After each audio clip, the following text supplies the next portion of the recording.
मी रेश्मा रमेश जाधव, आंदूरचे राहणारे.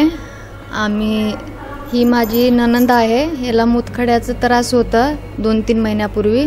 मग इथं दवाखान्याला आल्यानंतर ऑपरेशन वगैरे झालंय आणि सलाईन वगैरे गोळ्या वगैरे व्यवस्थित टायमावर भेटल्या. आम्हाला सुविधा चांगली भेटलेली आहे.